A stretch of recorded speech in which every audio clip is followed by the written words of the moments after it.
Carbon के बारे में।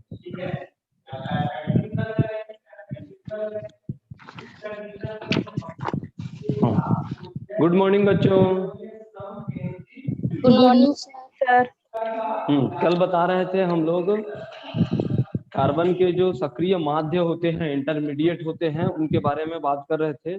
सक्रिय माध्य में कार्बोकेटायन होता है, कार्बेनियन होता है, और मुक्त मूलक होते हैं, कार्बीन होते हैं, है ना। तो इन पर हम पहले जो है कार्बोकेटायन के बारे में बात करते हैं, जिसको कार्बोनियम करके भी बोलते हैं। तो कार्बोकेटायन जो रहता है,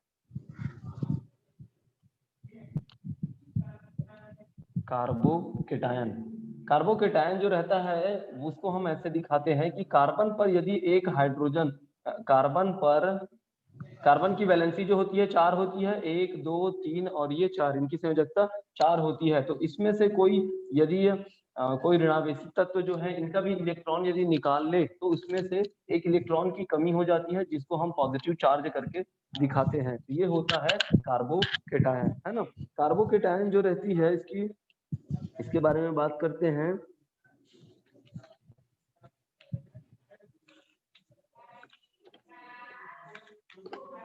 कार्बोकेटायन जो है वो विषमांश विखंडन हुआ है कि समांश विखंडन हुआ है, बताओ तो। कार्बोकेटायन में समांश विखंडन कैसे हुआ है? विषमांश विखंडन। हाँ, विषमांश विखंडन हुआ है, क्योंकि दोनों इलेक्ट्रॉन को ले गया है वो नेगेटिव वाला, है ना। तो कार्बन को एक इलेक्ट्रॉन नहीं दिया है। जो बॉन्ड जो बनता है 2 इलेक्ट्रॉन से, उनमें से एक इलेक्ट्रॉन को कार्बन को नहीं दिया है, इसलिए इसमें क्या हुआ है, विषमांश विखंडन हुआ है। आई बात क्या समझ में? विषमांश विखंडन ऐसा हुआ है, ये कार्बन है,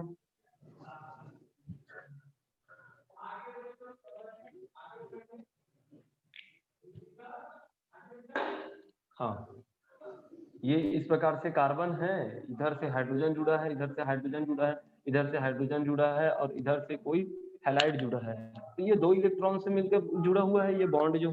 अब ये क्या हुआ, ये बॉन्ड का ब्रेक हुआ। इस बॉन्ड को ब्रेक करने के बाद में ये इलेक्ट्रॉन इधर ट्रांसफर हुआ, तो ये भी इलेक्ट्रॉन को और इस भी इलेक्ट्रॉन को, दोनों इलेक्ट्रॉन को वो ले लिया है। तो यहाँ से एक इलेक्ट्रॉन की कमी हो गया, तो कमी हुआ इसलिए यहाँ पर पॉजिटिव दिखाया। तो दोनों इलेक्ट्रॉन को ये दोनों ले चुका है, और 2 इलेक्ट्रॉन होने की वजह से इसमें नेगेटिविटी आ जाती है। तो इस प्रकार यहाँ पर पता चला कि इसमें विषमांश विखंडन हुआ है। आई बात क्या समझ में? हाँ, तो पहली बात याद रखना, इसमें कार्बोकेटायन में विषमांश विखंडन होता है।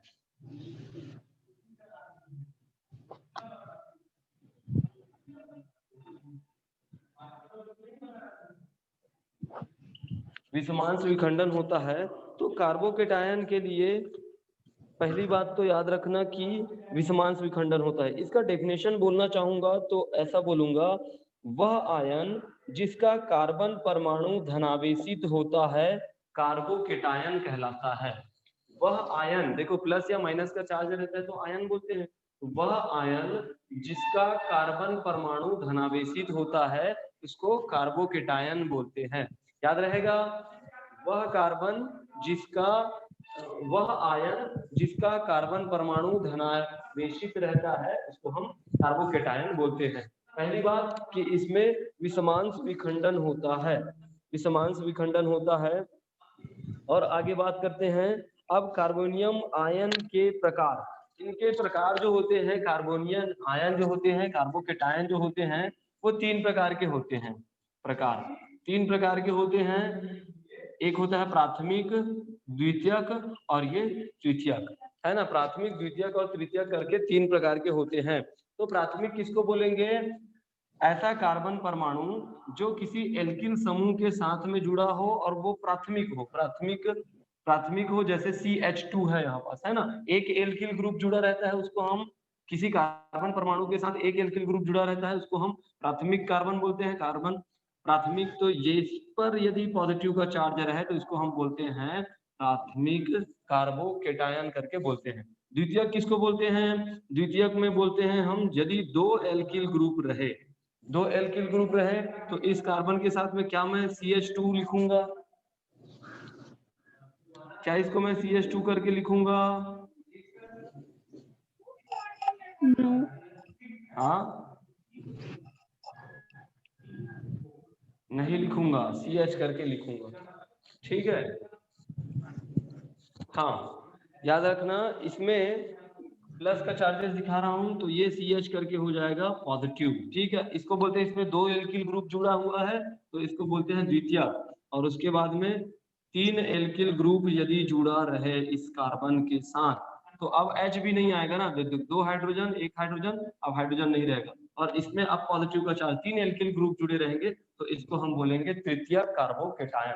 कार्बोकेटायन कौन बता रहा है? प्लस का चार्ज बता रहा है, प्राथमिक, द्वितीयक और तृतीयक। तो ये इनके प्रकार हैं, 3 प्रकार के होते हैं, प्राथमिक, द्वितीयक और तृतीयक कार्बोकेटायन। इसको बनाने की विधि के बारे में बात करते हैं। इनको बनाने की विधि ये है कि ये असंतृप्त यौगिकों पर अम्लों के योग से बनता है। असंतृप्त यौगिकों पर, है ना, असंतृप्त यौगिकों पर अम्लों के योग से बनता है। अब ये असंतृप्त यौगिक क्या है? तो असंतृप्त यौगिक को तुम एल्कीन ले सकते हो, या कार्बोनिल यौगिक ले सकते हो, या नाइट्राइल करके ले सकते हो। तो ये इस प्रकार से है। ठीक, तो मैं ये बोला क्या चीज? बनाने की विधि।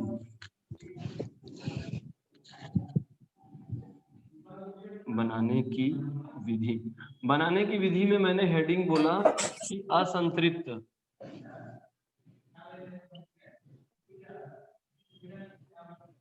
यौगिकों पर अम्लों, असंतृप्त यौगिकों पर अम्लों की अभिक्रिया से या अम्लों की क्रिया से।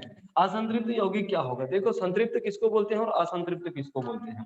संतृप्त जो होते हैं, सैचुरेटेड, वो क्या होता है? कार्बन की वैलेंसी जो होती है वो 4 होती है, चारों तरफ सिंगल बॉन्ड से कोई चीज जुड़ा हो, है ना, सिंगल बॉन्ड से जुड़ा हो, तो ये जो सभी तरफ से सेटिस्फाई हो चुका है, ये भी सिग्मा बॉन्ड बन रहा है। तो इसको हम बोलते हैं कि ये संतृप्त है, सैचुरेटेड है। यदि यही चीज ऐसा रहता कि ये कार्बन है, इसमें 1 2 और 3 और ये 4, कार्बन की वैलेंसी 4 होती है। यदि इधर से एक हाइड्रोजन जुड़ा है, इधर से एक हाइड्रोजन जुड़ा है, और ये इस प्रकार से है, और इधर भी कार्बन की बात करें, इधर से एक हाइड्रोजन जुड़ा है, इधर से एक हाइड्रोजन जुड़ा है, लेकिन इनके बीच में सिंगल बॉन्ड, ये सिंगल बॉन्ड करके बन रहा है।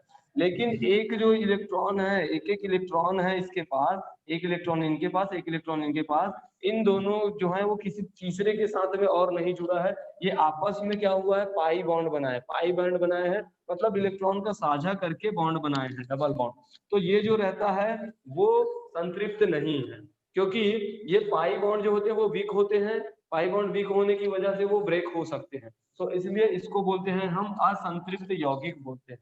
ये संतृप्त नहीं है, सभी तरफ से सिंगल बॉन्ड से यदि बॉन्डिंग हुई रहती है तो उसको हम बोलते हैं संतृप्त है करके। तो ये क्या चीज है? अब ये तुम्हें CH2 डबल बॉन्ड और CH2 करके दिख रहा होगा। इसको हम क्या बोलते हैं? जब डबल बॉन्ड रहता है, तो मैं स्टार्टिंग में बताया था, जब सिंगल बॉन्ड रहता है कार्बन कार्बन के बीच तो इसको हम बोलते हैं, जब सिंगल बॉन्ड रहता है तो कार्बन हाइड्रोजन मतलब कि CH4, मेथेन जो रहता है उसको हम क्या बोलते हैं? सिंगल बॉन्ड जब रहता है तो एल्केन करके बोलते हैं, एल्केन। जब कार्बन कार्बन के बीच में डबल बॉन्ड रहता है इसको क्या बोलते हैं? एल्कीन बोलते हैं, एल्कीन। और ट्रिपल बॉन्ड रहता है कार्बन कार्बन के बीच में तो इसको बोलते हैं एल्काइन करके बोलते हैं। याद रहेगा, ये इसको बोलते हैं कार्बन कार्बन के बीच में जब सिंगल बॉन्ड रहे तो एल्केन बोलते हैं, और इसको एल्कीन बोलते हैं डबल बॉन्ड रहे तो, और इसको एल्काइन बोलते हैं। तो इनके बीच में क्या है? डबल बॉन्ड है, और C2 है, C2 और H4 है, मतलब C2H4। तो हम मेथेन का फार्मूला क्या होता है? CH4। एथेन का फार्मूला क्या होता है? C2H6 करके होता है ना। तो इसको हम एथेन बोलते हैं, किसको? 2 कार्बन वाले को एथेन बोलते हैं। तो इसको क्या बोलेंगे? बेसिकली यदि सिंगल बॉन्ड बनता तो हम बोलते हैं एथेन बोलते, है ना, लेकिन यहाँ पर बन क्या रहा है? डबल बॉन्ड बन रहा है, तो इसको क्या बोल देंगे? एथीन करके बोल देंगे, है ना, या इसी को एथिलीन करके भी बोलते हैं, एथिलीन। आई बात क्या समझ में? तो हम असंतृप्त यौगिकों पर अम्लों की क्रिया कराएंगे, तो CH2 और ये CH2। अब इसमें हम अम्ल की क्रिया कराने का मतलब ये होता है, H2SO4 एक अम्ल होता है, H2SO4 एक अम्ल होता है, तो H2SO4 ये ब्रेक कैसे होता है? H के पॉजिटिव में और HSO4 के नेगेटिव में ब्रेक होता है, दो प्रकार से। तो हम इनका इस प्रकार से ब्रेक हो गया। अम्लों की क्रिया कराना मतलब क्या है? प्रोटॉन से क्रिया कराना रहता है, और प्रोटॉन कौन सा है? H+ है।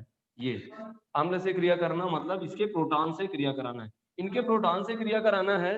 तो देखो अभी जस्ट मैंने कहा कि असंतृप्त यौगिक जो होते हैं इसमें डबल बॉन्ड यदि है तो पाई इलेक्ट्रॉन का ब्रेक हो जाता है। ये पाई वाला जो बॉन्ड रहता है वो ब्रेक होगा। पाई वाला जब बॉन्ड ब्रेक होगा तो क्या होगा? पाई वाला जब बॉन्ड जो है वो ब्रेक होगा, यहाँ पास 2 इलेक्ट्रॉन से होता है, 2 इलेक्ट्रॉन से होता है, तो इसके बीच में इनको मैं बॉन्ड ऐसे ब्रेक हो रहा है करके मैं बता दूं। बॉन्ड ब्रेक होने के बाद में दोनों इलेक्ट्रॉन जो है, बॉन्ड ब्रेक होने के बाद में यदि दोनों इलेक्ट्रॉन जो है वो कार्बन परमाणु पर आएगा, ये इलेक्ट्रॉन भी और ये इलेक्ट्रॉन भी, तो नेक्स्ट स्टेप में क्या होगा? CH2। तो यहाँ से ये वाला इलेक्ट्रॉन भी चला गया, मतलब यहाँ से एक इलेक्ट्रॉन निकल गया। एक इलेक्ट्रॉन निकलने पर क्या होता है? इसमें पॉजिटिव का चार्ज आ जाता है, पॉजिटिव का चार्ज आ जाएगा, और सिंगल बॉन्ड, ये बॉन्ड तो ब्रेक हो चुका है, सिंगल बॉन्ड CH2 और इसमें आ जाएगा ये इलेक्ट्रॉन दोनों इसके पास चले गए हैं, तो नेगेटिव का चार्ज आ जाएगा। नेगेटिव का चार्ज आने की वजह से क्या होगी? ये पॉजिटिव वाला जो है वो इसके नेगेटिव पर अटैक करेगा। नेगेटिव पर अटैक करने की वजह से अब नेक्स्ट स्टेप में क्या बनेगा? CH2 ये कार्बोकेटायन ही रहेगा, और ये CH 2 हाइड्रोजन, एक हाइड्रोजन, 3 हाइड्रोजन करके बन गया, तो CH2 और ये CH3 करके हुआ। आया क्या यहाँ तक समझ में? ये बॉन्ड जो है वो बना कैसे है? आ गई बात समझ में? ये है, हाँ याद रखना भाई, असंतृप्त यौगिक मीन्स क्या करना?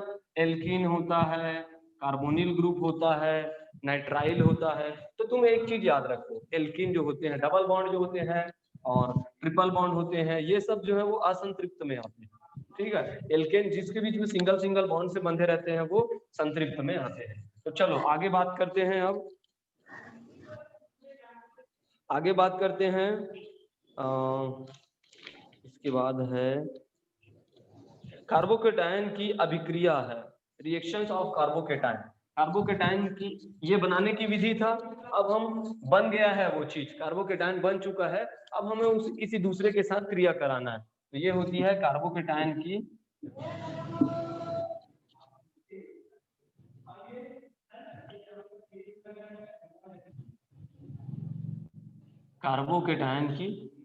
अभिक्रिया। कार्बोकेटायन की अभिक्रिया, हम इनका अभिक्रिया कराते हैं किसके साथ में? एक है एल्किन के साथ, ये योग अभिक्रिया देता है, एल्किन के साथ में योग अभिक्रिया देता है। इसका मतलब क्या है? देखो कोई भी चीज जो है, अब हम लोग केमिस्ट्री में जो रिएक्शन पढ़ने वाले हैं ना, वो पूरे नाम पर बेस्ड रहते हैं, नाम के अकॉर्डिंग काम करते हैं हम लोग, है ना। तो हमें कुछ कुछ चीजें याद रखनी चाहिए। जैसे मैंने नाम ये बोला है कि एल्किन के साथ में अभिक्रिया बोला हुआ है, एल्किन के साथ में अभिक्रिया, तो अब इसको बुक में देख के याद करने की जरूरत नहीं है तुम लोगों को। मैंने एल्किन बोल दिया, तो एल्किन का फॉर्मूला क्या है पता है क्या तुम लोगों को? हाँ अभी जस्ट बताया हूँ रे, 2-3 मिनट पहले। एल्किन का फॉर्मूला क्या है? अभी जस्ट बताया हूँ, कार्बन कार्बन के बीच में, कार्बन कार्बन के बीच में डबल बॉन्ड होने चाहिए, उसको हम एल्कीन बोलते हैं, है ना। जब कार्बन कार्बन के बीच में ट्रिपल बॉन्ड रहता है तो इसको हम एल्काइन बोलते हैं, और सिंगल बॉन्ड रहता है तो एल्केन बोलते हैं, है ना। तो नाम पे जाना है, ठीक। तो मैं अभी क्या कर रहा हूँ? कार्बोकेटायन की अभिक्रिया एल्किन के साथ कराना है, तो मुझे याद करने की बिल्कुल भी जरूरत नहीं है। मैं सीधा सीधा लिखूंगा क्या? एक तो कार्बोकेटायन लिखूंगा। कार्बोकेटायन मीन्स क्या? कि कार्बन के 3 तरफ जो है वो बॉन्ड रहेगा और इसमें एक पॉजिटिव का चार्ज रहेगा। प्लस एल्किन, तो एल्किन कार्बन कार्बन के बीच में डबल बॉन्ड वाला कोई चीज रहेगा जिनके साथ इधर कुछ भी जुड़ा रहे, ये होता है। बस तुम्हें बुक में याद करने की जरूरत नहीं है, बिल्कुल भी नाम पर जाना है कि हमें ये पते होने चाहिए कि असंतृप्त किसको बोलते हैं, संतृप्त किसको बोलते हैं, एल्किन किसको बोलते हैं, एल्काइन किसको बोलते हैं, ये इस प्रकार से। अब इनको लिखने के बाद हमें दिमाग आएगा कि हम यहाँ पर कुछ रख सकते हैं, जैसे इधर एल्किल ग्रुप को भी जोड़ सकते हैं, हाइड्रोजन को भी जोड़ सकते थे, कोई दिक्कत नहीं है ये। तो इनका नाम अलग हो जाएगा, इनका नाम क्या हो जाएगा, ट्राई मेथिल कार्बोकेटायन, कोई दिक्कत नहीं है। बुक में तुम्हारा यहाँ पर हाइड्रोजन हाइड्रोजन हाइड्रोजन भी दिया रहे तब भी कोई दिक्कत नहीं है, तुम कुछ दूसरा जोड़ोगे तब भी कोई दिक्कत नहीं है। बेसिकली है क्या चीज, ये कार्बोकेटायन है, बस कार्बोकेटायन है। ये क्या है, एल्कीन है, तो तुम्हें कोई मतलब नहीं है इनके साथ कोई दूसरा चीज भी जोड़ते हो तब भी, पर C है, डबल बॉन्ड है, तो हम H2 और ये H2, तो अब ये एल्कीन से क्या बन गया, एथिलीन बन चुका है ना। और ये कार्बोकेटायन से क्या बन चुका है, ट्राई मेथिल कार्बोकेटायन बन चुका है। तो हमें कोई दिक्कत नहीं उनके साथ हम क्या जोड़ रहे हैं, है ना, बस बैलेंस होने चाहिए। तो मैंने क्या कहा, किसके साथ अभिक्रिया करता है, कार्बोकेटायन एल्कीन के साथ अभिक्रिया करता है, तो मैंने बना दिया कार्बोकेटायन और ये एल्कीन बना दिया। अब ये आपस में क्रिया करने के बाद में क्या होता है, योगात्मक अभिक्रिया देती है। योगात्मक अभिक्रिया का मतलब होता है कि वो जैसा रहता है वो वैसा ही उनके साथ में ऐड हो जाता है, उनके स्ट्रक्चर जो हैं वो परिवर्तित नहीं होते हैं, ये होता है कार्बो मतलब कि योगात्मक अभिक्रिया। तो योगात्मक अभिक्रिया होगा तब क्या होगा, देखो ये पॉजिटिव चीज है, पॉजिटिव चीज है, इनके साथ ऐड होने के लिए क्या करना पड़ेगा, इसके साथ कोई नेगेटिव आना पड़ेगा। यदि ये जो है पाई बॉन्ड है, पाई बॉन्ड जो है वो ब्रेक होगा, पाई बॉन्ड ब्रेक होने के बाद में, पाई बॉन्ड ब्रेक होने के बाद में यदि इधर आता है, अब ये देखो CH2 है, इधर भी CH2 है, दोनों तरफ सममिति है, सिमेट्रिक है, तो ये पाई इलेक्ट्रॉन जो है वो इधर भी आ सकता है, इधर भी आ सकता है। तो हम योगात्मक अभिक्रिया करा रहे हैं, यदि ये इलेक्ट्रॉन इधर आया तब नेक्स्ट स्टेप में क्या बन जाएगा, ये H2C यहाँ पास नेगेटिव चार्ज आ जाएगा, ये दोनों इलेक्ट्रॉन को ले लेगा, उसके बाद में सिंगल बॉन्ड और यहाँ पर CH2 और इसमें पॉजिटिव चार्ज आ जाएगा। आई बात क्या समझ में, यहाँ से इलेक्ट्रॉन खींचने के बाद में इसमें पॉजिटिव का चार्ज आ जाएगा। अब यहाँ पर नेगेटिव का चार्ज है, ये पॉजिटिव का चार्ज है, ये आपस में ऐड हो जाएंगे। आपस में ऐड होने के बाद में नेक्स्ट स्टेप में क्या बनेगा, इधर CH3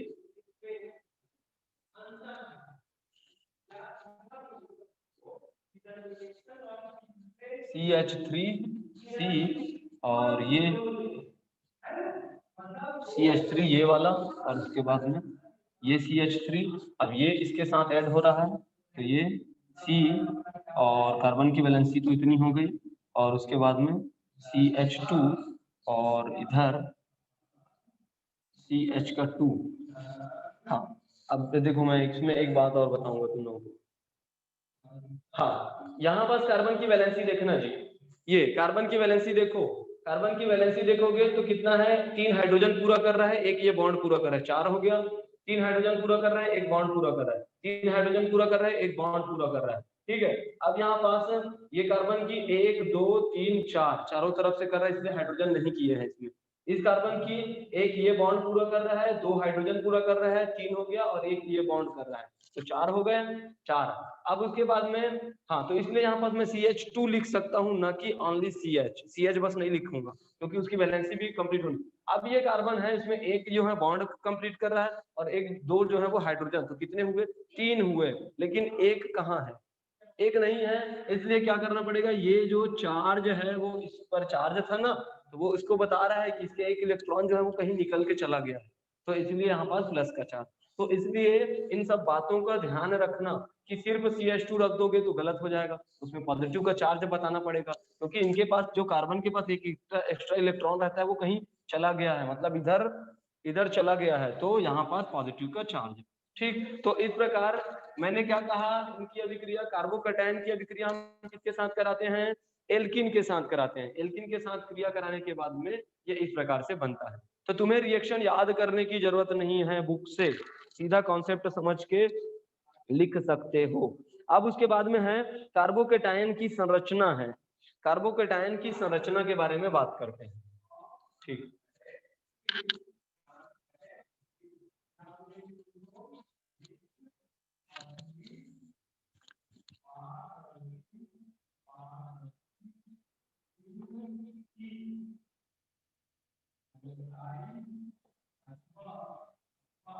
कार्बोकेटायन की संरचना इसकी कुछ इस प्रकार से बनती है। ये कार्बोकेटायन होता है, कार्बन कार्बन पर इधर से एक बॉन्ड, इधर से एक बॉन्ड, इधर से एक बॉन्ड, और यहाँ का इलेक्ट्रॉन जो है वो निकल चुका है, तो पॉजिटिव का चार्ज दिखाना है। तो इनकी हम संरचना जब बनाने की कोशिश करेंगे तब क्या होगा, इनकी संरचना बनाएंगे, देखो तीनों तरफ है हाइड्रोजन, तीनों तरफ हाइड्रोजन है, तो बेसिकली क्या होगा, एक दूसरे के ऊपर बॉन्ड पेयर का bond pair lone pair lone pair bond pair के बारे में बताया था, प्रतिकर्षण होता है करके। तो ये तीनों जो है वो कार्बन के साथ एडजस्ट होने की कोशिश करेगा, और इनकी जो संरचना होगी वो कुछ इस प्रकार से बनेगी, कुछ इस प्रकार से, ये हाइड्रोजन, ये हाइड्रोजन, ये हाइड्रोजन, और ये कुछ ऐसा रहेगा। ये पॉजिटिव, इसमें इलेक्ट्रॉन है ही नहीं है इलेक्ट्रॉन, इलेक्ट्रॉन तो निकल चुका है। कार्बन के पास कितने इलेक्ट्रॉन है, 1 2 और ये 3 इलेक्ट्रॉन है, जिनके साथ में बॉन्ड पेयर हाइड्रोजन जो है वो बना चुका है। तो इसको बोलते हैं बॉन्ड पेयर, और बॉन्ड पेयर के बीच में रिपल्सन होता है, प्रतिकर्षण होता है। तो ये ऐसा स्ट्रक्चर था, वो एक दूसरे को रिपल्स किए, और ये पहुंच गया इधर, ये वाला पहुंचा किधर, इधर, ये वाला पहुंचा इधर, यहाँ से प्रतिकर्षित हुआ, यहाँ से प्रतिकर्षित, और ये इस प्रकार से हो गया। इनके पास यदि लोन पेयर ऑफ इलेक्ट्रॉन रहता तो वो भी प्रतिकर्षित करता, लेकिन इसके पास लोन पेयर ऑफ इलेक्ट्रॉन नहीं है। तो ये टोटल कितना डिग्री होता है बताओ तो, एक सर्कल जो होता है वो कितने डिग्री होता है टोटल, 360 डिग्री होता है, 360 डिग्री होता है ना, 360 अंश का होता है। यदि इनको हम 3 पार्ट में डिवाइड करें तो 3 पार्ट में डिवाइड करें तो कितना हो जाएगा, 1 12 3 36 120 डिग्री है ना। तो इनके बीच में 120, इनके बीच में एंगल जो बनता है वो 120 डिग्री का बनता है ना। ये इस प्रकार से इनकी स्ट्रक्चर बनती है, इनकी जो संरचना है वो कुछ इस प्रकार से बनती है। आई बात क्या समझ में कार्बोकेटायन की संरचना के बारे में, ये पॉजिटिव का चार्ज, ठीक। हाँ, तो अब हम आगे बात करते हैं, कार्बोकेटायन के स्थायित्व के बारे में बात करते हैं। कार्बोकेटायन के स्थायित्व के बारे में बात, कौन ज्यादा स्थायी होगा, कौन कम स्थायी होगा।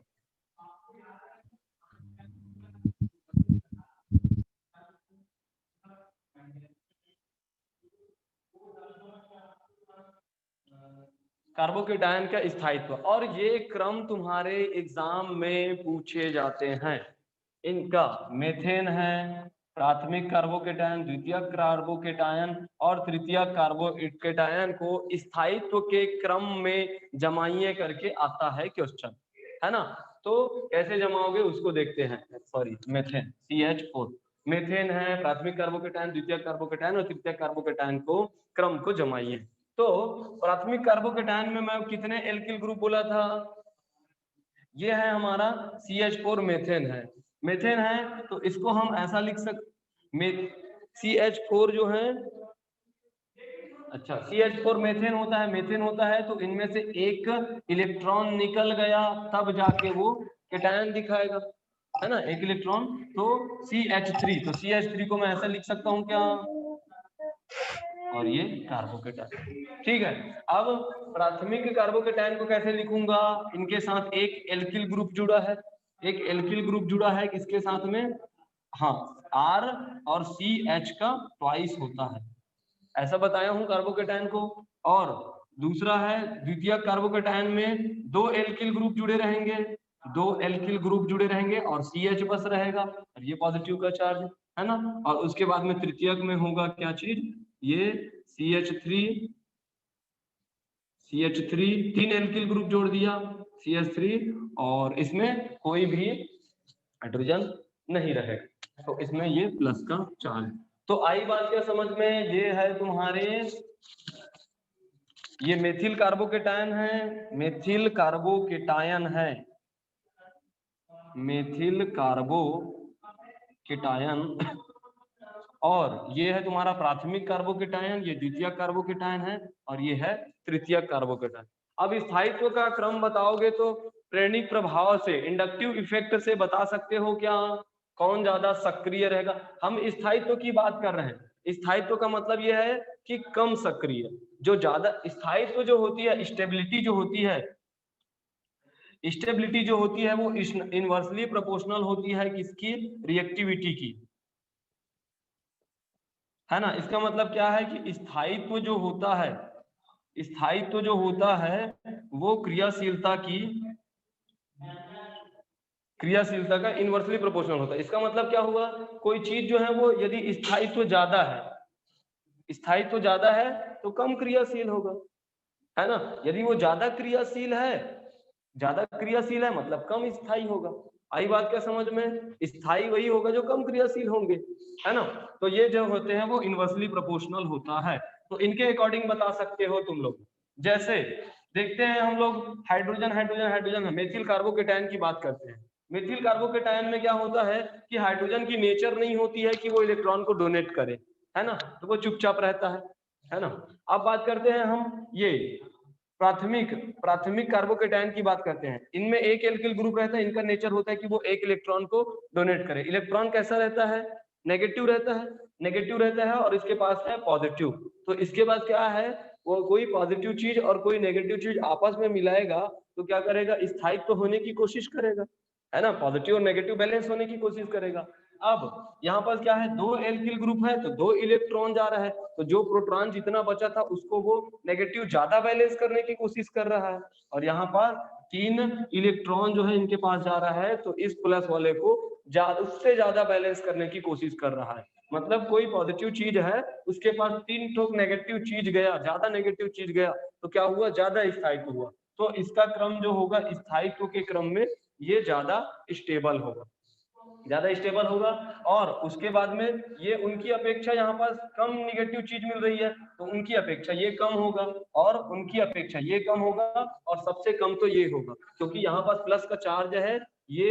अच्छा, अब क्रियाशीलता का क्रम यदि मैं बोलूं, क्रियाशीलता जस्ट अपोजिट हो जाता है, तो ये ज्यादा क्रियाशील होगा क्योंकि इसमें प्लस का चार्ज है और ज्यादा मात्रा में। फॉर एग्जाम्पल इसमें +5 का चार्ज है करके बोलो, +5 का चार्ज है, तो इसमें कितना है, इसका हम एक कम कर चुके हैं, इलेक्ट्रॉन एक चला गया है, तो +4 का हो जाएगा, +4 का। इसमें से 2 इलेक्ट्रॉन चले गए हैं तो 5 को बैलेंस किए तो +3 का है करके बोलेंगे। इसमें से 3 ठोक चला गया है तो +2 का वो है करके बोलेंगे। तो देखो ये वाला ज्यादा, इसमें ज्यादा प्रोटॉन बचा हुआ है, मतलब ज्यादा क्रियाशील है। इसमें उससे थोड़ा कम क्रियाशील, ये उससे थोड़ा कम क्रियाशील। तो क्रियाशीलता का क्रम जस्ट अपोजिट रहेगा। तो एक चीज बस याद रखना कि स्थायित्व का क्रम याद रखना तो क्रियाशीलता बता सकते हो। तो कौन ज्यादा स्थायी होगा, जिनको ज्यादा नेगेटिव मिल रहा है, पॉजिटिव है इसलिए। आई बात क्या समझ में, आया समझ में? Yes sir.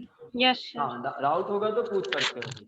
चलो अब बात करते हैं, ये स्थायित्व का क्रम हो चुका, ये क्रम आता है एग्जाम में इसीलिए ऐसा बताना पड़ा। अब है हम पढ़ते हैं कार्बेनियन के बारे में पढ़ते हैं। ये कार्बोकेटायन हो गया, अब कार्बेनियन के बारे में बात करते हैं।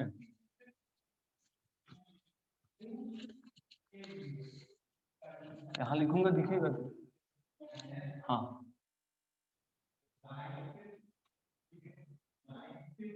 कार्बेनियन क्या चीज होता है, या इसको कार्बो एनायन करके बोलते हैं ना, कार्बेनियन या कार्बो एनायन।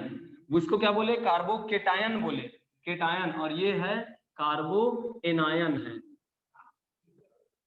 कार्बो एनायन। तो कार्बो एनायन क्या होता है, वह आयन, डेफिनेशन बोलेंगे, वह आयन जिसके कार्बन परमाणुओं पर ऋणात्मक आवेश होता है या ऋणावेश होता है, उसको बोलते हैं हम कार्बोनियन, कार्बो एनायन।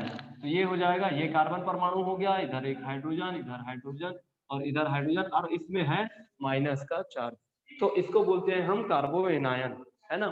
फैन ऑन, हाँ, कार्बो एनायन। तो देखो अब ये इसमें बात करना, इसमें कौन सा विखंडन हुआ है, समांश विखंडन हुआ है कि विषमांश विखंडन हुआ है? समांश विखंडन कैसे हुआ है रे,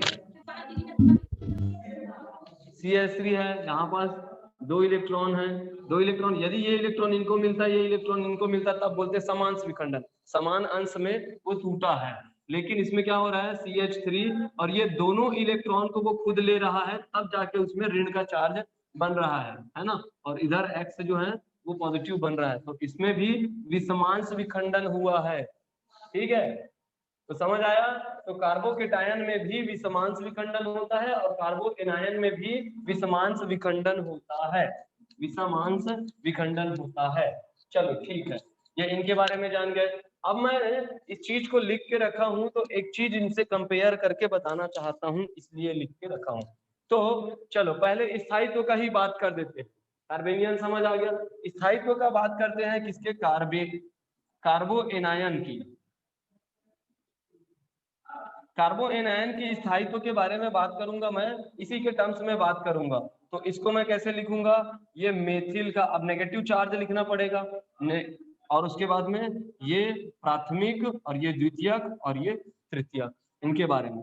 तो इसको बनाऊंगा तो मैं लिखूंगा इधर से हाइड्रोजन, इधर से हाइड्रोजन, इधर से हाइड्रोजन और ये ऋणावेशिक चार्ज है। उसके बाद में प्राथमिक का बात करूं तो कोई एल्किल ग्रुप को मैं CH3 जोड़ देता हूं, CH3 और CH2 करके होगा, CH3 CH2 नेगेटिव चार्ज, यहाँ पास CH3 और CH3 और ये नेगेटिव का चार्ज, और उसके बाद में CH3 CH3 CH3 और ये कार्बन और इसमें नेगेटिव का चार्ज। अब इनके स्थायित्व के बारे में बात करते हैं। स्थायित्व के बारे में बात करेंगे तो क्या होगा, प्राथमिक के बारे में बात करते हैं।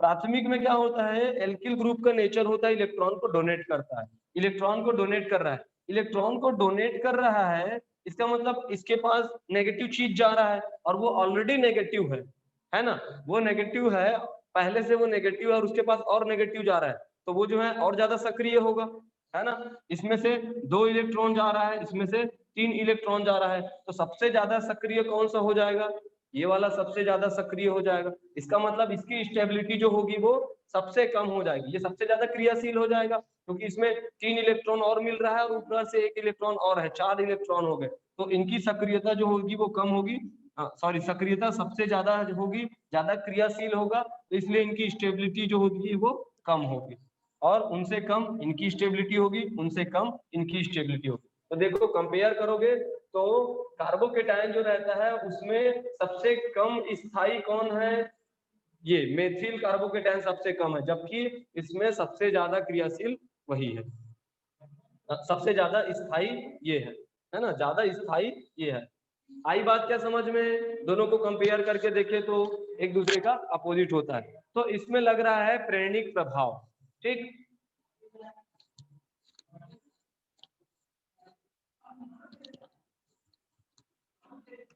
चलो अब बात करते हैं कार्बेनियन की आयन के प्रकार। ये भी 3 प्रकार के होते हैं।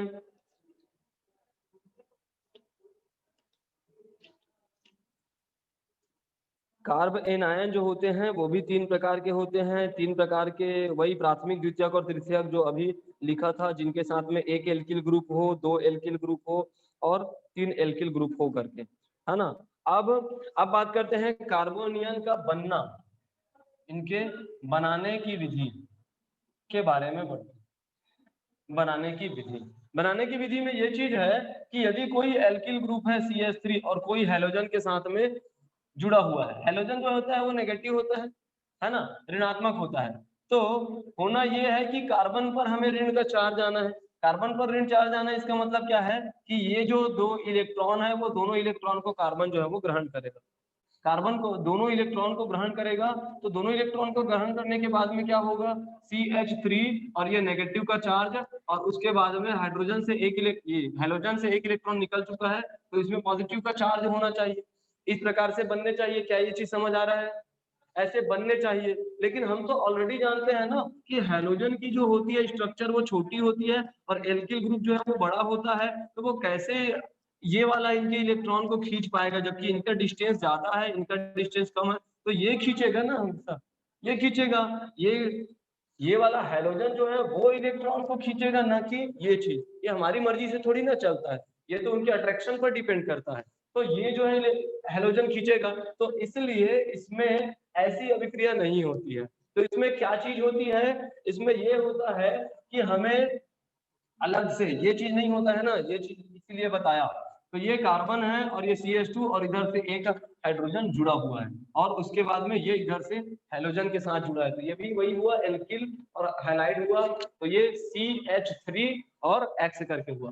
तो इसमें होता ये है कि यहाँ पास जो बॉन्ड है ये वाला जो है अब तो ब्रेक होके इधर नहीं जाएगा, तो क्या होगा, ये बॉन्ड जो है वो ब्रेक होगा। ये बॉन्ड ब्रेक होने से क्या होगा, ये हाइड्रोजन का एक इलेक्ट्रॉन और इस कार्बन का एक इलेक्ट्रॉन, इन दोनों इलेक्ट्रॉन को ये कार्बन जो है वो खींच लेता है। ये दोनों खींचेगा तो ये हाइड्रोजन जो रहेगा वो कैसा हो जाएगा, पॉजिटिव आ जाएगा।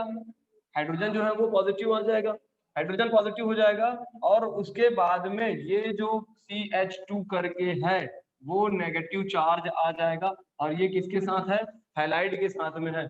तो ये पॉजिटिव चार्ज जो है वो कोई ऋणात्मक चीज के साथ में जुड़ेगा। अब हम इसमें कोई ऋणात्मक चीज लाके, बी मतलब कुछ भी हो सकता है ना, कोई ऋणात्मक, इसी को क्या बोलते हैं हम, अभिकर्मक बोलते हैं। कोई अभिकर्मक की उपस्थिति में, कोई नेगेटिव चीज की उपस्थिति में जब इसमें होता है अट्रैक्शन होता है, ये नेगेटिव है और ये हाइड्रोजन जो है वो पॉजिटिव है, तो अब इनके साथ रिएक्ट कराते हैं तो इधर से वो अट्रैक्ट होता है, जैसे इस बी को नेगेटिव करता तो इस हाइड्रोजन को अपनी ओर खींचता हो, इस हाइड्रोजन को ये खींचता और ये कार्बन इसके इलेक्ट्रॉन को खींचता, तो ये कार्बन जो है वो पॉजिटिव चार्ज में ब्रेक हो जाता नेगेटिव चीज की वजह से। तो अब जाके ये बनता क्या चीज, बी और ये H, ये दोनों आपस में नेगेटिव पॉजिटिव मिल जाएगा। ये बात आया क्या समझ में? तो इसके लिए हमें कोई नेगेटिव चीज लाना पड़ेगा, फिर जाके एल्किल ग्रुप के हाइड्रोजन का ब्रेक होगा, ना कि इसके हैलाइड का। तो हाइड्रोजन ग्रुप का ब्रेक होगा और इस प्रकार से बनता है। तो ये बनाने की विधि है इनकी। बात आया क्या समझ में?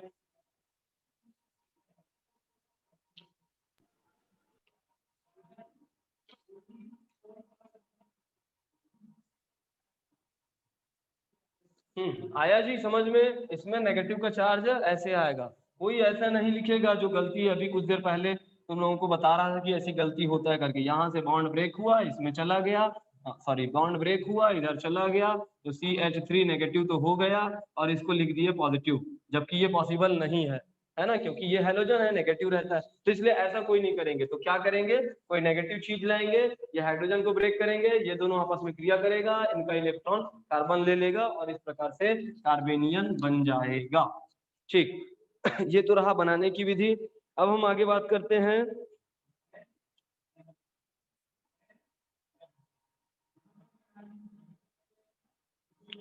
जैसे ट्राइफेनिल मीथेन की बात करते हैं।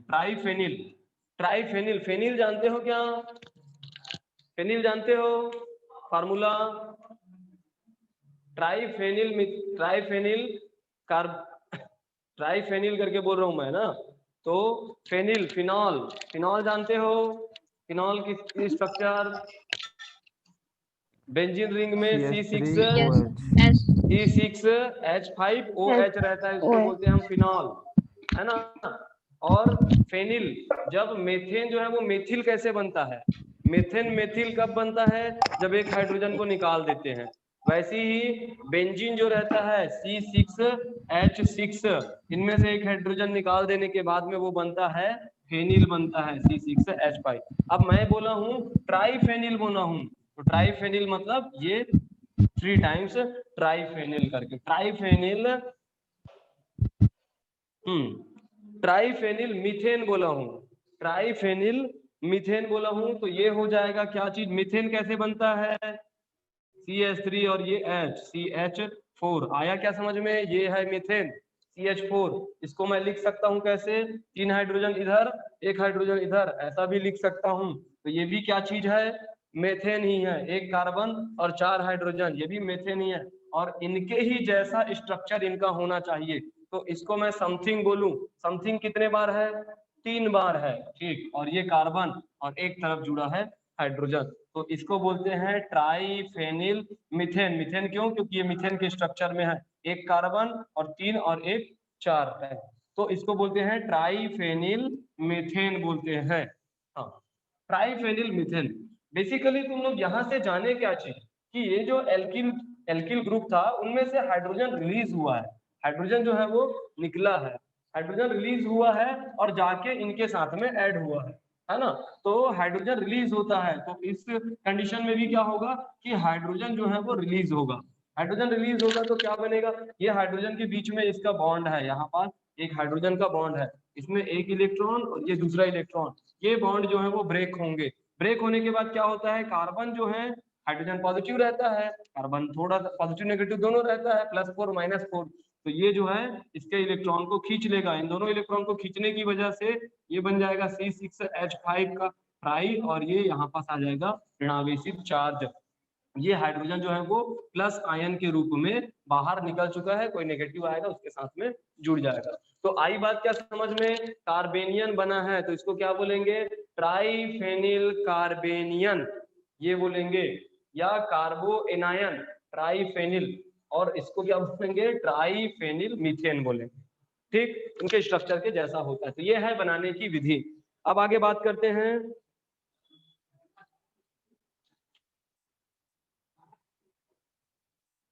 बनाने की विधि हो गया, और है इनके गुण हैं।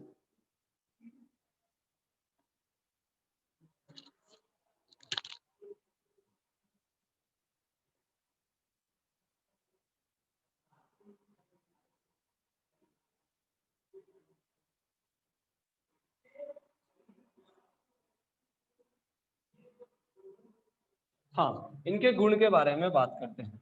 गुण है, ये कोई एल्डिहाइड के साथ क्रिया करता है, कोई एल्डिहाइड के साथ जब क्रिया करता है, कौन, कार्बोकेटायन, कोई कार्बोकेटायन जो है वो एल्डिहाइड के साथ में क्रिया करता है तो योगात्मक अभिक्रिया देती है। योगात्मक अभिक्रिया का मतलब होता है एज इट इज जुड़ जाना, है ना। तो देखो मैं लिखा हूं एल्डिहाइड के साथ क्रिया करना है, तो मैं एक एल्डिहाइड बना दूंगा। चलो एल्डिहाइड बनाओ, कौन सा एल्डिहाइड बनाओ, CH3 एसिटाल्डिहाइड बना देता हूँ। CH3 और CHO को बोलते हैं हम एल्डिहाइड करके बोलते हैं। इसको हम जब अच्छे से लिखना चाहें तो कुछ ऐसा लिख सकता हूं, इधर ऑक्सीजन को कर सकता हूं और इधर हाइड्रोजन को भी कर सकता हूं। आई बात क्या समझ में, ये बन गया CH3CHO करके। इनकी वैलेंसी को ध्यान में रखते हैं, कार्बन की 3 और 1 4, इस कार्बन की 2 और 1 3 और 1 4, हाइड्रोजन का 1 ही होता है, ऑक्सीजन का 2 होता है, तो ये बैलेंस है। तो ये है हमारा एल्डिहाइड है, एल्डिहाइड है। अब इनकी क्रिया हम किसके साथ कराएंगे, कोई कार्बेनियन के साथ क्रिया कराएंगे। तो कार्बेनियन के साथ क्रिया कराना मीन्स क्या है, ये नेगेटिव चार्ज वाले के साथ में मैंने क्रिया करा। ठीक है, अब इसको यदि अच्छे से लिखना चाहें नेगेटिव चार्ज वाले के साथ, तो इसको मैं कुछ ऐसा भी लिख सकता हूँ, कार्बेनियन ये लिख दिया कुछ अलग टर्म्स में, C और ये H डबल बॉन्ड O, ये H और CH2, और यहाँ पास है single bond CH double bond O, और ये आ गया नेगेटिव चार्ज। देख लो ये भी बैलेंस हो रहा है, ऑक्सीजन का 2, हाइड्रोजन का 1, कार्बन का 4, इस कार्बन के पास तो 3 इलेक्ट्रॉन होते हैं, तो 2 हाइड्रोजन पूरा कर रहा है और एक जो है ये बॉन्ड पूरा कर रहा है, तो 3 कंप्लीट हो गया, और इसके पास 2 इलेक्ट्रॉन एक्स्ट्रा है। तो ये है हमारा कार्बो एनायन और ये है हमारा एल्डिहाइड। तो मैंने क्या कहा है कि एल्डिहाइड के साथ में क्रिया करके, इसके पास 2 ऐसा रहेगा, वही चार्ज दिखाता है, तो ये एल्डिहाइड के साथ में क्रिया करके क्या करता है, योगात्मक अभिक्रिया देती है। योगात्मक अभिक्रिया का मतलब ऐसी एज इट इज ऐड हो जाता है।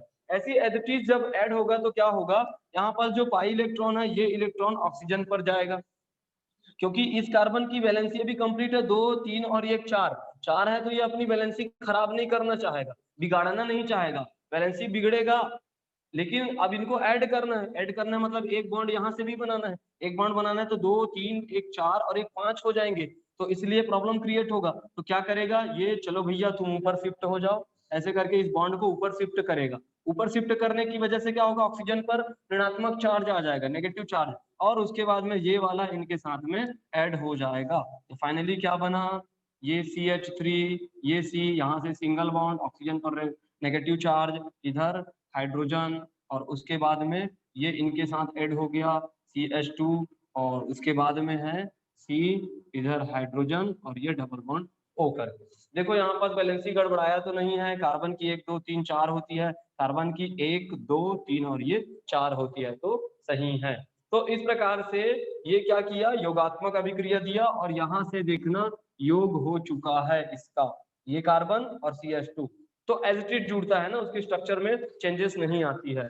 तो क्या समझे, बनाने की विधि समझ गए इस प्रकार से। अब गुण समझ गए इसके, एल्डिहाइड के साथ में रिएक्शन, क्योंकि क्वेश्चन तुम्हारे ऐसे आने हैं, कार्बेनियन क्या है ऐसा आएगा, और उसके बाद में बोलेगा उसकी बनाने की विधि, तो 10 ठोक थोड़ी ना विधि लिखोगे, एक विधि लिखे काम है बनाने की।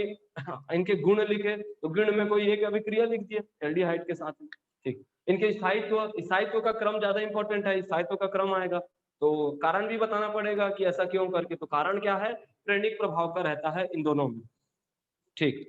तो इनकी अब संरचना के बारे में बात करते हैं।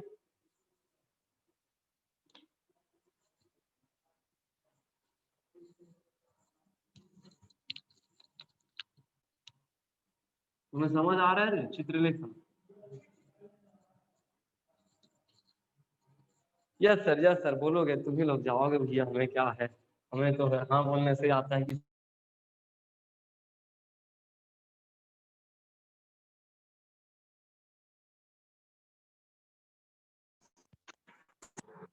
हाँ। तो हम बात कर रहे थे किसकी, इनकी संरचना,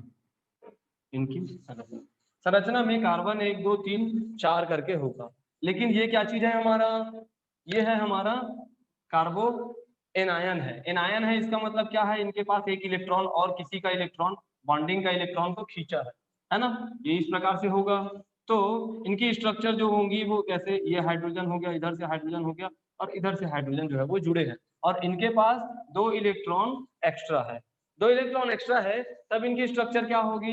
देखो इनके बीच में बॉन्ड पेयर बन रहा है, इनके बीच में बॉन्ड पेयर बन रहा है, इनके बीच में बॉन्ड पेयर बन रहा है, और ये क्या है, लोन पेयर ऑफ इलेक्ट्रॉन है, तो इनके बीच में लोन पेयर। तो मैंने क्या कहा था कि बॉन्ड पेयर के बीच, बॉन्ड पेयर के बीच में भी रिपल्सन होता है, इनके बीच में भी रिपल्सन होता है, और लोन पेयर के साथ भी रिपल्सन होता है, लोन पेयर और बॉन्ड पेयर के साथ भी रिपल्सन होता है, प्रतिकर्षण होता है। तो ये आपस में एक दूसरे को प्रतिकर्षित तब तक करते हैं जब तक एक स्थायी जैसी संरचना ना बन जाए। स्थायी संरचना बनने के लिए क्या होगा, ये चलो भैया प्रतिकर्षित होके एक दूसरे पर फैल जाओ। लेकिन मैं तुम लोगों को क्रम भी बताया था कि लोन पेयर के बीच की जो बॉन्डिंग होती है वो सबसे ज्यादा होती है, उसके बाद में लोन पेयर और बॉन्ड पेयर का थोड़ा सा कम होता है, और बॉन्ड पेयर का सबसे कम होता है करके बोला था। तो ये इनके बीच में बन रहा है क्या, बॉन्ड पेयर रिपल्सन करेगा, ये लोन पेयर है वो ज्यादा रिपल्स कर देगा इनको प्रतिकर्षित। तो ये कैसे बन जाएगा, ये हाइड्रोजन ज्यादा प्रतिकर्षित होके इनके करीब आ जाएगा, ये हाइड्रोजन इधर आ गया, ये वाला इधर से प्रतिकर्षित होकर इधर आ जाएगा, और ये अपना यहाँ पर इस प्रकार से रहेगा। तो वैसे तो इनकी संरचना क्या होनी चाहिए थी, इसमें sp3 हाइब्रिडाइजेशन हो रहा है, तो इनकी संरचना जो होती है वो समचतुष्फलकीय करके होनी चाहिए थी, लेकिन ये क्या कर दिया, बहुत ज्यादा लोन पेयर ऑफ इलेक्ट्रॉन की वजह से ये कैसे बन गया है, तुम लोगों को अमोनिया के जैसा दिख रहा है, अमोनिया के जैसा दिख रहा होगा। तो समचतुष्फलकी किसमें होता है, मेथेन में होता है, लेकिन ये अमोनिया के जैसा तो पिरामिडी जैसा बन गया, पिरामिड जैसा दिख रहा है ना। तो इनकी स्ट्रक्चर जो होती है वो कुछ इस प्रकार से हो जाती है, पिरामिड के जैसा हो जाता है। आया क्या समझ में, इसमें हाइब्रिडाइजेशन कितना हो रहा है, हाइब्रिडाइजेशन sp3 का हो रहा है, sp3 का संकरण हो रहा है, और ये लोन पेयर। तो ये है इनकी स्ट्रक्चर, ठीक है। कार्बोकेटायन का जब बनाए थे तो ऐसा बनाए थे कार्बोकेटायन का, ये हाइड्रोजन इधर हाइड्रोजन, और ये इस प्रकार से, लेकिन इसमें कोई भी इलेक्ट्रॉन नहीं था, इसलिए ज्यादा रिपल्स नहीं कर पाया था, है ना। और इसमें क्या है, लोन पेयर होने की वजह से ज्यादा रिपल्स कर दिया है, ठीक। इनकी स्ट्रक्चर कुछ ऐसी पिरामिडी जैसा बन जाएगा, ठीक। तो चलो इनके स्ट्रक्चर के बारे में जान गए। अब है, हाँ ये तो हो गया। अब है मुक्त मूलक के बारे में बात करते हैं, फ्री रेडिकल्स। मुक्त मूलक क्या चीज होता है, तो मुक्त मूलक के लिए क्या बोले थे कि यदि CH3 है और यहाँ पास कोई नेगेटिव चीज है जो भी है वो आपस में जुड़ा रहता है, मेथिल या एल्किल हैलाइड इसको बोल सकते हैं।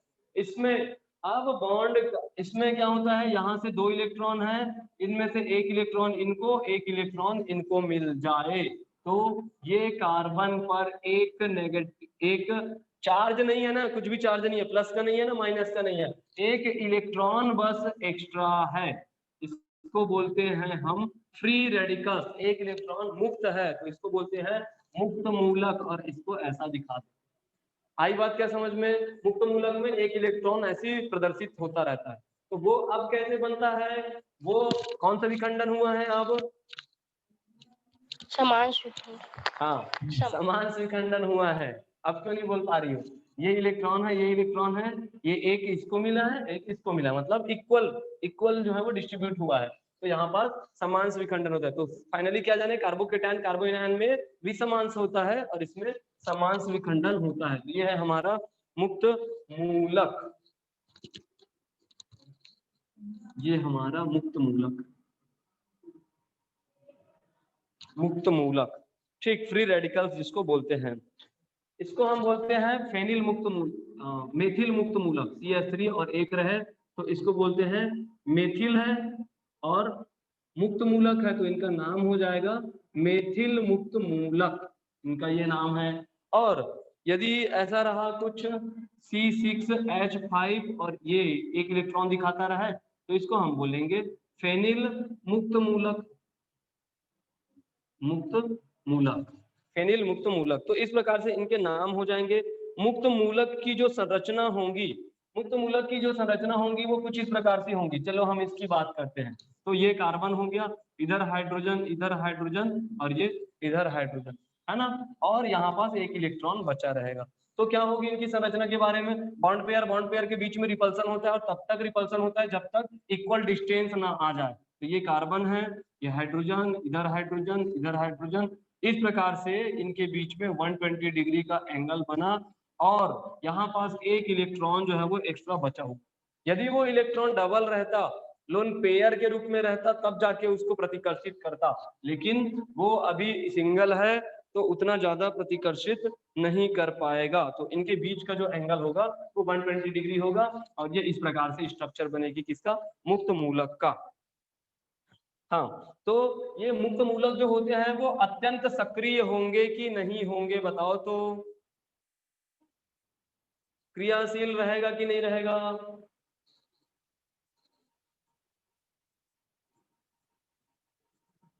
क्रियाशील किसको जानते हो? ये बताओ, मेथेन है, ये क्रियाशील है कि नहीं है?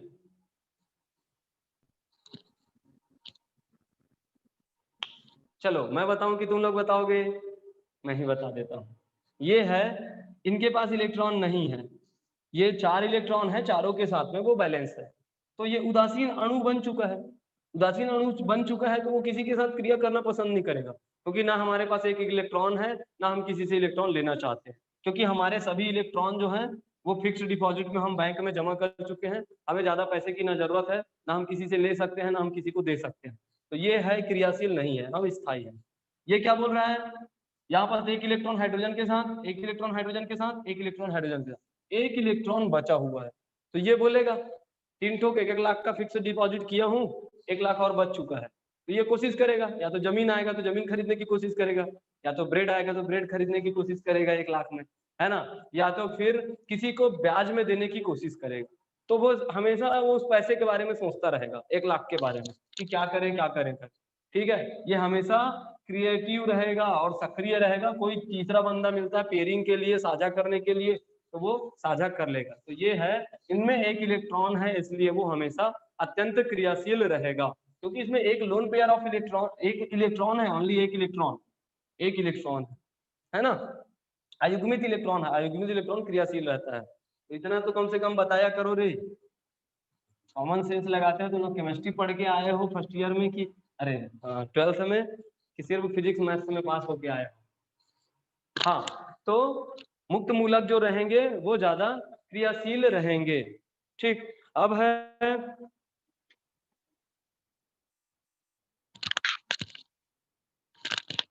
मुक्त मूलक का निर्माण करते हैं। निर्माण कैसे निर्मित होता है, मुक्त मूलक बनते कैसे हैं? क्लोरीन Cl2, क्लोरीन जो है वो गैस रहता है, Cl2 गैस करके ना, क्लोरीन गैस के रूप में भी रहता है। और हाँ, तो ये बना कैसे रहता है? एक क्लोरीन परमाणु और ये दूसरा क्लोरीन परमाणु। क्लोरीन परमाणु में क्या हो गया कि यहाँ पास क्लोरीन का परमाणु क्रमांक कितना होता है, सबसे पहले तो बताओ। परमाणु क्रमांक क्लोरीन का 17।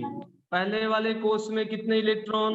2, दूसरे वाले के इलेक्ट्रॉन में कोष में 8, कितना बच गया 7, तो तीसरे वाले में 7, तो 7 है तो इसको लुईस प्रतीक के रूप में दिखाएंगे तो 1 2 3 4 5 6 और ये 7, 1 2 3 4 5 6 7 है ना। तो ये बोलता है कि मुझे एक की कमी है, ये भी बोल रहा है मुझे भी एक की कमी है, एक काम करते हैं दोनों की कमी पूरा करते हैं, जीवन साथी बन जाते हैं।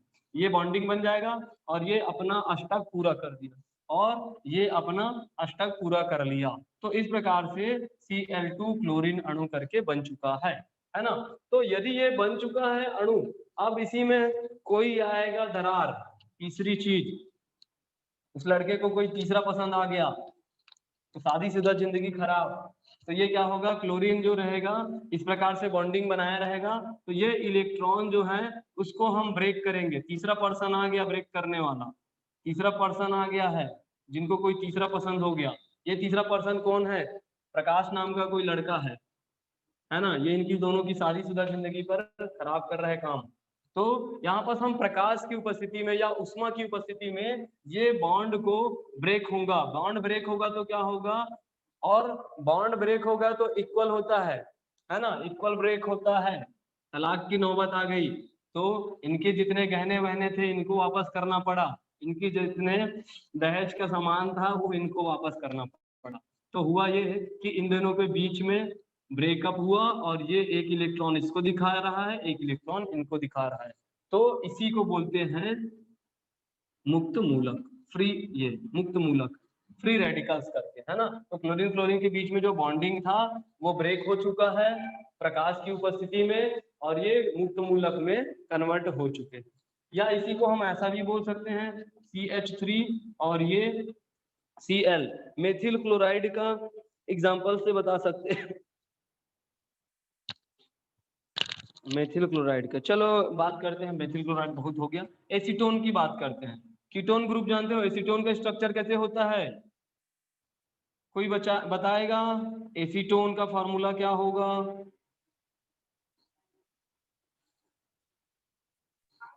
कोई नहीं बताएगा, मैं ही बताऊंगा।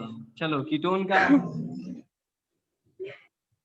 कोई बताएंगे, क्रियात्मक समूह कैसे होते हैं? C डबल बॉन्ड हो, डबल बॉन्ड हो। वाओ, इसी को बोलते हैं कीटोन। चलो तो कोई नहीं बताएंगे, कौन बताएगा, मैं बताऊंगा। हाँ, तो इनके साथ 2 एल्किल ग्रुप जुड़ा रहना चाहिए। डबल बॉन्ड O को नहीं बोलते हैं ना, 2 एल्किल ग्रुप कार्बन के साथ जुड़ा रहे और डबल बॉन्ड के साथ ऑक्सीजन रहे, इसको बोलते हैं कीटोन। और एक एल्किल ग्रुप रहता, एक हाइड्रोजन रहता, तब ये क्या है? एल्डिहाइड। बहुत बढ़िया, सही जवाब, तुम 1 लाख जीतने लायक हो।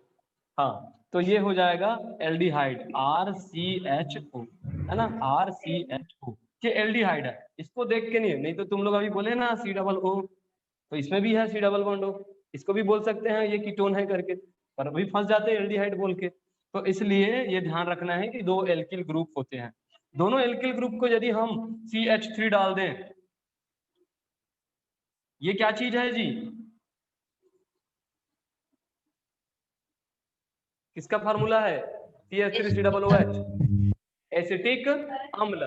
तो एक मेथिल ग्रुप डाल देने से वो AC करके नाम कन्वर्ट हो जाता है उसका, एसिटिक ये अम्ल होता है तो AC करके नाम कन्वर्ट हो जाता है, और ये क्या है, कीटोन। और दोनों जगह पर डाल दिए CH3 और CH3, तो ये क्या बना, एसीटोन, है ना, कीटोन का एसीटोन। ये हो जाएगा CH3 और इधर भी CH3, ये सिंगल बॉन्ड CH3। पूरा वैलेंसी पर डिपेंड करता है, कार्बन की वैलेंसी सब चेकअप कर लेंगे, है ना। तो ये है एसीटोन। तो मैं बात क्या कर रहा था, एसीटोन का जब ब्रेक होता है तो होता है मुक्त मूलक बनता है। अब कैसे बनेगा, यहां से ब्रेकअप होगा, ये इस प्रकार से, एक इलेक्ट्रॉन इसको और एक इलेक्ट्रॉन इधर मिलेगा। तब क्या होगा, इसको हम ऐसा लिख सकते हैं, CH3 एक इलेक्ट्रॉन आ चुका है, तो ये चुपचाप मेथिल मुक्त मूलक करके बन चुका है। और उसके बाद में ये हो जाएगा प्लस, ये CH3 है, इसको ऐसे पलट के लिख देता हूँ, तो ये हो जाएगा CH3CO और यहाँ पास एक इलेक्ट्रॉन रहेगा कार्बन पर।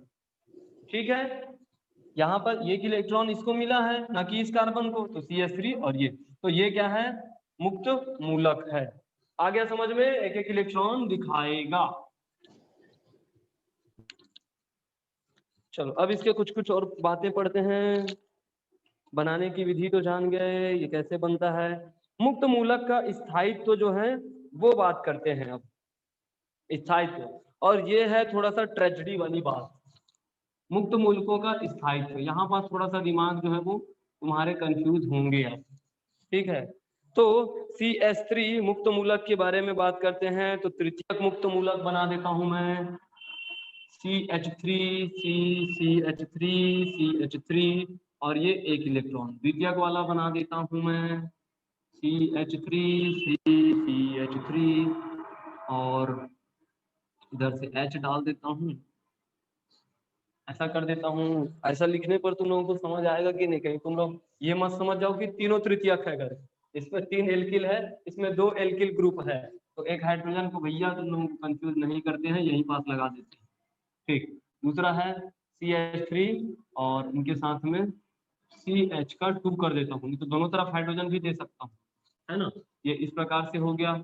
और एक जो है मेथिल डाल दूं, नहीं चलो रहने दो, इन तीनों में। ये है तुम्हारा प्राथमिक मुक्त मूलक, द्वितीयक मुक्त मूलक और तृतीयक मुक्त मूलक। अब इनके स्थायित्व का क्रम की बारे में बात करेंगे। तो सबसे पहले कंफ्यूज कैसे होगा उस चीज को बताते हैं। तो तुम लोग जनरली इसको देखोगे, सभी में प्रेरणिक प्रभाव लगाओगे, तो क्या करोगे, यहाँ से 3 इलेक्ट्रॉन जा रहा है और यहाँ पास 1 इलेक्ट्रॉन और है, तो 1 इलेक्ट्रॉन और 3 इलेक्ट्रॉन जा रहा है, तो बोलोगे 4 इलेक्ट्रॉन जा रहा है। 4 इलेक्ट्रॉन जा रहा है मतलब नेगेटिव हो रहा है, नेगेटिव हो रहा है इसका मतलब ज्यादा क्रियाशील है, ज्यादा क्रियाशील है इसका मतलब कम स्थायित्व है, ये बात तुम लोग बोलोगे। लेकिन ये बात तो हो गया किसका, कार्बो एनायन का बात हुआ। तुमने तो कार्बो एनायन की बात कर दी, यहाँ पास 3 इलेक्ट्रॉन गए और यहाँ पास ऋणावेशित का चार्ज था तो 4 इलेक्ट्रॉन हो गए, तो ये दोनों तो सेम चीज नहीं है, तो सेम चीज नहीं है। अब यही पास स्ट्रक्चर में हम देखे हैं कि जब यहाँ पास लोन पेयर 2 इलेक्ट्रॉन था तब जाके बॉन्ड पेयर को रिपल्स किया था, लेकिन 1 इलेक्ट्रॉन बस था तब जाके वो रिपल्स नहीं किया था, है ना। तो इसलिए यहाँ पास जब सिंगल इलेक्ट्रॉन रहे तो प्रेरणिक प्रभाव से कोई मतलब नहीं होता है। तो यहाँ पर प्रेरणिक प्रभाव नहीं काम करेगा तो कौन काम करेगा, हाइपर कॉन्जुगेशन।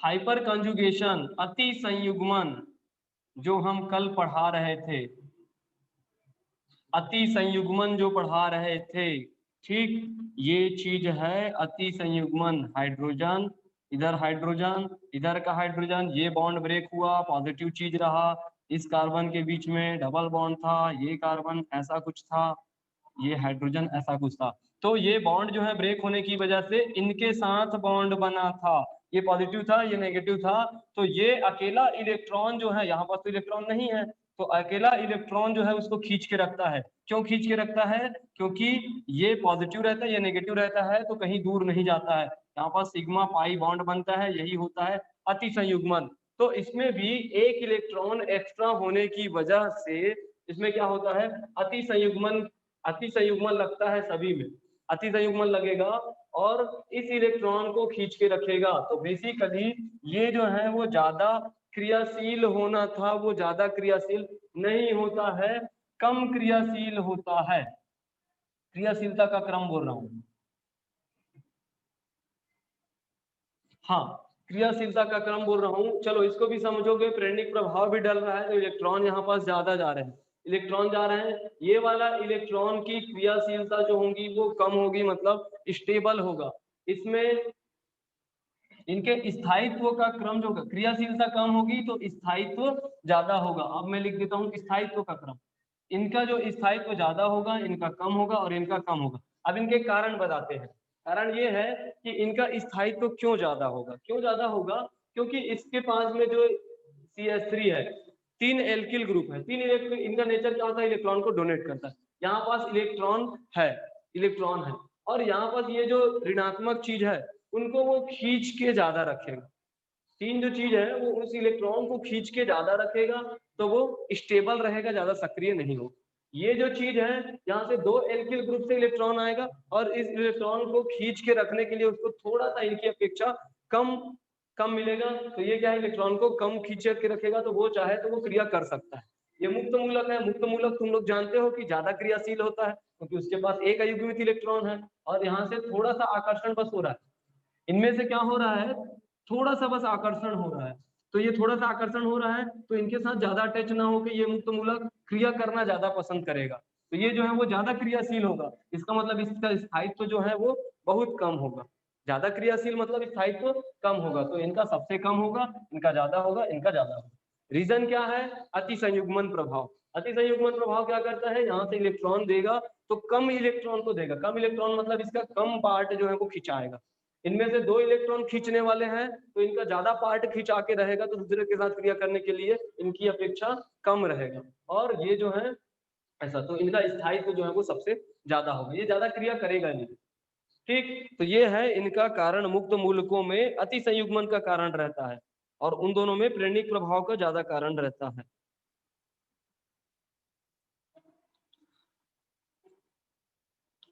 ये हो गया मुक्त मूलक के बारे में। अब है कार्बिन के बारे में है। कार्बिन,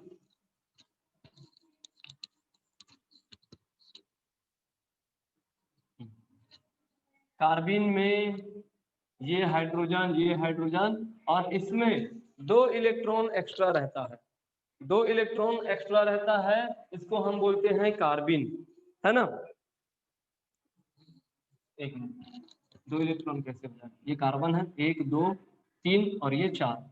एक तरफ इधर हाइड्रोजन जुड़ा, एक तरफ इधर हाइड्रोजन जुड़ा, है ना। तो दो इलेक्ट्रॉन जो है वो बचे, या ऐसा हो सकता है,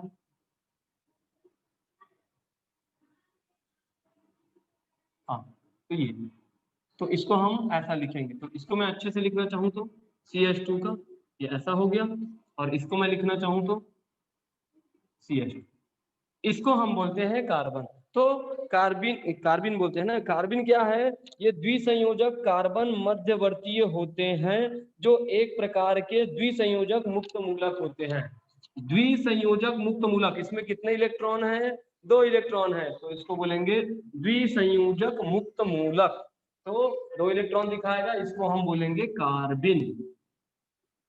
अब ये कार्बिन जो है, इसको हम बोलते हैं, इसको हम बोलते हैं, ये जो कार्बिन है, इसको दो प्रकार के होते हैं। एक होता है एकलक और एक होता है तिर्यक कार्बिन करके होता है। एक एकल कार्बिन होता है और एक होता है तिर्यक कार्बिन करके होता है। इसको हम बोलते हैं एकल कार्बिन बोलते हैं। एकल कार्बिन, जब दोनों इलेक्ट्रॉन एक ही जगह पर रहे तो इसको बोलते हैं एकल कार्बिन। जब दोनों इलेक्ट्रॉन अलग अलग जगह पर रहे तो इसको बोलते हैं त्रियक। मतलब पहला और तीसरे पोजीशन पर है, यहाँ पास नहीं है, तो त्रियक कार्बिन, ट्रिपलेट जिसको बोलते हैं। ये दो प्रकार की होगी, ठीक है। अब पढ़ते हैं इनके बारे में, बस थोड़ा सा है, उसके बाद क्लास फिनिश है। यदि इसको मैंने CH2 के टर्म्स में दिखाया है, इस कार्बन के साथ में यदि Cl2 भी जुड़ा रहे तब भी दो, क्योंकि ये ऐसा बन सकता है, दो इलेक्ट्रॉन, एक इलेक्ट्रॉन इधर से क्लोरीन और इधर से क्लोरीन, तो इसको CCl2 करके भी दिखा सकते हैं। ये है कार्बिन का। कार्बिन में जो इलेक्ट्रॉन है वो एकांकी इलेक्ट्रॉन युग्म के रूप में रहते हैं ना, लोन पेयर के रूप में रहते हैं। चलो एकल कार्बिन के बारे में बोलते हैं। एकल जो कार्बिन होता है वो उसमें sp2 संकरित अवस्था में होती है। sp2 संकरित अवस्था में होती है। इसमें जो है ये कार्बन के साथ में ये लोन पेयर इधर हो गया और ये कार्बन है, ये कुछ ऐसा, और इधर से तुम्हारा हाइड्रोजन और इधर से हाइड्रोजन। तो इसमें हाइब्रिडाइजेशन जो होता है, एक सिग्मा बॉन्ड, ये सिग्मा बॉन्ड, एक जो है वो, हाँ, तो दो जगह सिग्मा बॉन्ड बन रहा है, तो sp2 हाइब्रिडाइजेशन बनता है इनके बीच में। क्योंकि एक जो है वो लोन पेयर ऑफ इलेक्ट्रॉन जो रहता है, लोन पेयर ऑफ इलेक्ट्रॉन जो है वो बॉन्डिंग में काम आता है, लेकिन स्ट्रक्चर में काम नहीं आता है। इनकी स्ट्रक्चर को हम ऐसे नहीं देखते हैं, ठीक है। तो एकांकी इलेक्ट्रॉन युग्म की वजह से इसमें sp2 हाइब्रिडाइजेशन होता है संकरण के बारे में पीछे पिछली क्लास में मैं बताया हूँ, इनऑर्गेनिक में बताया हूँ क्या? हाँ, इनऑर्गेनिक में मैं बताया हूँगा या तो इसी में बताया हूँगा? नहीं, इसी में बताया हूँ, ऑर्गेनिक में। ठीक, तो ये है sp2 संकरित अवस्था में रहती है। तिर्यक कार्बिन जो रहता है उसमें sp हाइब्रिडाइजेशन होता है। sp हाइब्रिडाइजेशन होता है, इसके बीच में ये किसका हो गया, इनका हो गया। और ये अब इनकी बात करते हैं तिर्यक में, तो ये इधर से एक इलेक्ट्रॉन, इधर से एक इलेक्ट्रॉन बचा है और हाइड्रोजन जो है वो यहाँ पास बना हुआ है, तो इसके बीच में सिंगल बॉन्ड, यहाँ पास सिंगल बॉन्ड। तो इसमें क्या होता है, इसमें sp हाइब्रिडाइजेशन होता है। sp हाइब्रिडाइजेशन स्ट्रक्चर के थ्रू हाइब्रिडाइजेशन को जज करने की कोशिश मत करना, है ना। इसमें अपन बॉक्स सिस्टम से बताते हैं, जब अयुग्मित अवस्था में आती है, उत्तेजित अवस्था में आती है ना। तो इसलिए मैं इनके बारे में ज्यादा डिस्कस नहीं करना चाहूंगा। इन दोनों को याद रखना, sp2 हाइब्रिडाइजेशन और उसमें sp हाइब्रिडाइजेशन होता है। हाँ, ये जो है युग्म बंध से जुड़कर साइक्लोप्रोपेन बनाते हैं। जैसे साइक्लोप्रोपेन बनाते हैं युग्म बंध से बंध के, तो ये क्या हो गया, CCl2, ये कार्बिन है, ये कार्बिन है। ये किनके साथ में ऐड होता है, युग्म बंध से जुड़कर साइक्लोप्रोपेन बनाते हैं। इसका मतलब क्या है कि ये किसी एथिलीन से जुड़ गया, एथिलीन से C और ये H और ये H, इस प्रकार से ये दोनों आपस में जब क्रिया करते हैं, ये वाला कार्बिन, तो होता यही है कि यहाँ पास ये जो बॉन्ड है, पाई बॉन्ड रहता है, वो पहले ब्रेक होता है।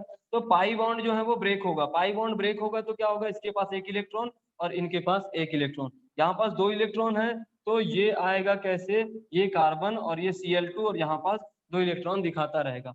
ये इलेक्ट्रॉन एक जो है वो इनके साथ बॉन्डिंग बनाएगा और दूसरा जो है वो इनके साथ बॉन्डिंग बनाएगा, और ये चीज क्या बन गया, देखो साइक्लो बन गया। ऐसे जो रहते हैं जिसमें साइकिल बनता है, कार्बन कार्बन कार्बन, इसको हम बोलते हैं साइक्लो बोलते हैं। इसमें कितने कार्बन है, 1 2 3 कार्बन है। 3 कार्बन को क्या बोलते हैं, मेथेन एथेन प्रोपेन ब्यूटेन, क्या बोलते हैं, प्रोपेन।